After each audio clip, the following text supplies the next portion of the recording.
Shalom, shalom, shalom. Selamat pagi masyarakat iman yang dikasihi oleh Tuhan.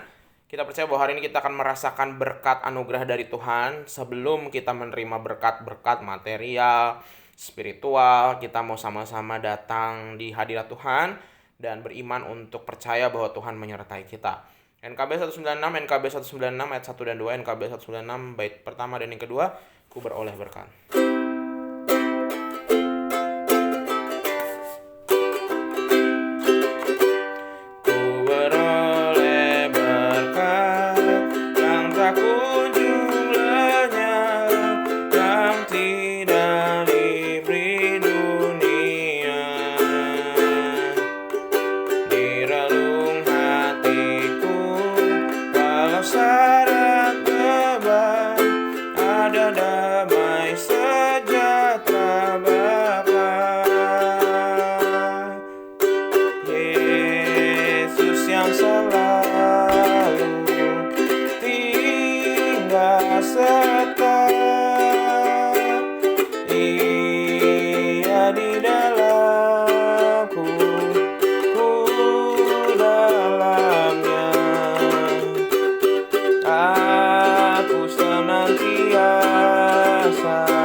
Saat damai penuh masuk di hatiku, dunia menjadi cerah. Kesusahan lenyap berganti terang. Yesus Tuhan agung mulia.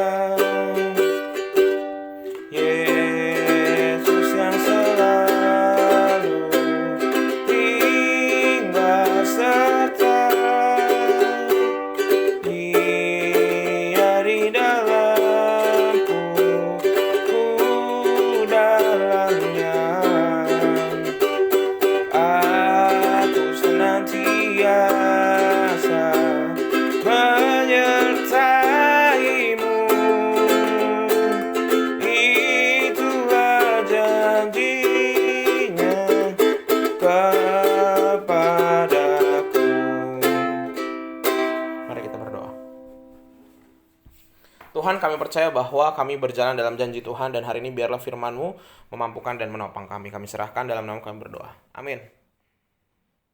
Bersama-sama kita baca 2 Raja-Raja 15, 2 Raja-Raja 15 ayat 8 sampai 12. 2 Raja-Raja 15 ayat 8 sampai 12 akan menjadi bacaan kita. Dengarkanlah sabda Tuhan. Dalam tahun ke-38 zaman Azaria, Raja Yehuda, Zakaria anak Yerobeam menjadi raja atas Israel di Samaria.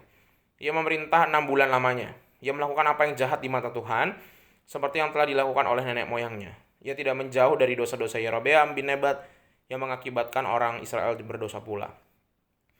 Salum bin Yabes mengikat persepakatan melawan dia, membunuh dia di Yibleam, kemudian menjadi raja menggantikan dia. Selebihnya dari riwayat Zakaria, sesungguhnya semuanya itu tertulis dalam kitab sejarah raja-raja Israel.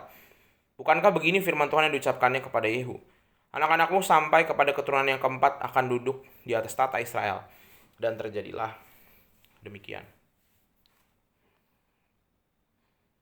Dendam kesumat. Rasanya semua sinetron, semua film-film drama tentang cinta, tentang sejarah pasti ada hubungannya sama dendam. Dendam adalah bentuk paling dasar yang bisa membuat manusia itu melakukan hal-hal yang di luar dugaan manusia yang lain. Karena dendam, orang yang mungkin biasanya kalem bisa jadi berani mengambil tindakan yang ekstrim. Dengan dendam, orang yang kelihatannya ceria bisa menjadi seorang yang galak dan pemurung. Dan dendam lahir dari apa sih? Dendam itu lahir dari kebencian, kebencian lahir dari pembalasan. Bapak Saudara dikasih oleh Tuhan, dalam bacaan kita ini, Raja-Raja Israel juga hidup dalam lingkaran dendam. Anak yang satu menggantikan anak yang lain, saudaranya yang satu menghancurkan sepupu yang lain, mereka berebut tahta dan dengan cara melakukan kudeta atau pembunuhan. Serem sebenarnya. Dan setelah itu terjadi, ketika anak-anak berebut, itu kan mulai ketika kerajaan pisah jadi dua setelah zamannya Salomo. Ketika anak-anak gak akur, yang terjadi adalah perpecahan kerajaan. Jadi di satu sisi Saul tuh walaupun jelek ya, tapi anak-anaknya Saul akur loh. Termasuk salah satunya Yonatan. Jadi bapaknya hancur, tapi anak-anaknya akur. Makanya bisa beralih ke Daud. Ya kan, Daud jelas-jelas bukan anaknya loh. Jadi kalau dari Saul ke Daud bukan anak, Daud ke Salomo anak, Salomo ke yang berikutnya anak semua. Jadi kadang-kadang dendam itu juga kita wariskan. Coba kita lihat anak-anak kita, atau mungkin orang tua kita, mangkong kita, atau bahkan sekarang cucu kita. Ada berapa banyak hal-hal buruk yang kita wariskan ketika kita marah sama seseorang, ketika kita gak suka sama seseorang, kita cerita ke keluarga kita, sehingga keluarga kita juga ikut membenci. Tuh lihat tuh, keluarga si A memang dasar, pokoknya kamu jangan mau sahabatan sama keluarga itu. Atau lihat keluarga si B, lihat bapaknya kayak gitu ya, sikapnya. Ketika kita benci sama orang tertentu, Tuhan akan buat orang itu akan terus dekat sama kita. Atau ketika orang itu jauh, Tuhan akan bawa orang yang semacam itu lagi. Supaya apa? Supaya kita bisa ngampuni.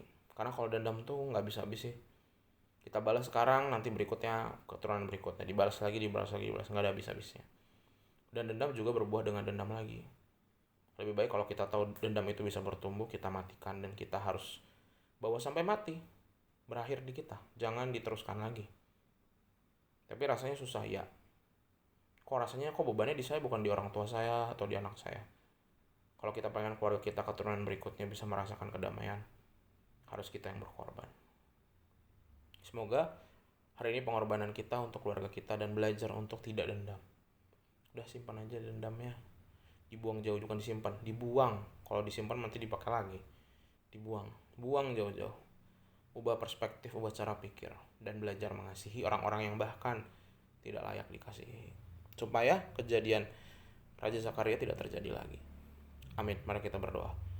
Tuhan, terima kasih firman-Mu hari ini mengingatkan kami soal dendam. Kami adalah orang-orang pendendam, mudah memendam dendam, sehingga Tuhan, kami percaya hari ini kami diingatkan untuk melepas dendam. Kami mau lega, kami mau hidup dengan damai. Daripada kami sibuk dendam dan bahkan orang yang kami dendam tidak tahu, ajarkan kami untuk bisa mengampuni. Kami serahkan hidup kami hari ini, kami ingin damai Tuhan, dan biarlah anugerah-Mu bersama-sama dengan kami. Dalam nama-Mu kami berdoa. Amin. Selamat pagi, Tuhan Yesus memberkati, tetap bersemangat.